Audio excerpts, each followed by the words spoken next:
சென்னை நுங்கம்பாக்கத்தில் உள்ள அமலாக்கத்துறை அலுவலகத்தில் திமுக எம்பி கதிர் ஆனந்த் ஆஜராகியுள்ளதை அண்மைச் செய்தியாக பார்த்து வருகிறோம். கதிர் ஆனந்திற்கு சொந்தமான கல்லூரி மற்றும் வீட்டில் அமலாக்கத்துறை சோதனை நடைபெற்ற நிலையில் சென்னை நுங்கம்பாக்கத்தில் உள்ள அமலாக்கத்துறை அலுவலகத்தில் திமுக எம்பி கதிர் ஆனந்த் ஆஜராகியுள்ளார். கூடுதல் விவரங்களை செய்தியாளர் சுப்பிரமணியன் வழங்க கேட்கலாம். வணக்கம் சுப்பிரமணியன், கூடுதல் விவரங்கள். திமுக எம்பி கதிர் ஆனந்த் அமலாக்கத்துறை அலுவலகத்தில் விசாரணைக்காக ஆஜராகி இருக்கிறார்.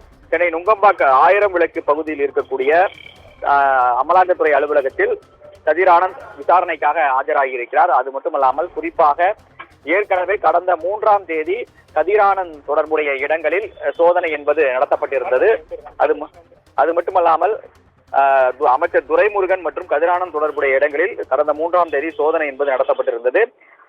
காட்பாடியில் இருக்கக்கூடிய கிறிஸ்டியான் பேட்டையில் நடத்தப்பட்டு வரக்கூடிய கிங்ஸ்டன் பொறியியல் கல்லூரியிலும், அதே போல திமுக பிரமுகர் பூஞ்சோலை சீனிவாசன் மற்றும் அவரது உறவினர் தாமோதரன் வீடு உள்ளிட்ட இடங்களிலும் சோதனை என்பது மேற்கொள்ளப்பட்டது. இந்த சோதனையில் பல்வேறு ஆவணங்கள், ரொக்கப்பணம் ஆகியவை பறிமுதல் செய்யப்பட்டதாக அமலாக்கத்துறை தரப்பில் சொல்லப்பட்டிருந்தது. மேலும் அறக்கட்டளை தொடர்பான ஆவணங்கள், கம்ப்யூட்டர், ஹார்ட் டிஸ்க், டிஜிட்டல் பண பரிவர்த்தனை ஆகியவை பறிமுதல் செய்யப்பட்டதாகவும் அமலாக்கத்துறை தரப்பில் சொல்லப்பட்டிருந்தது.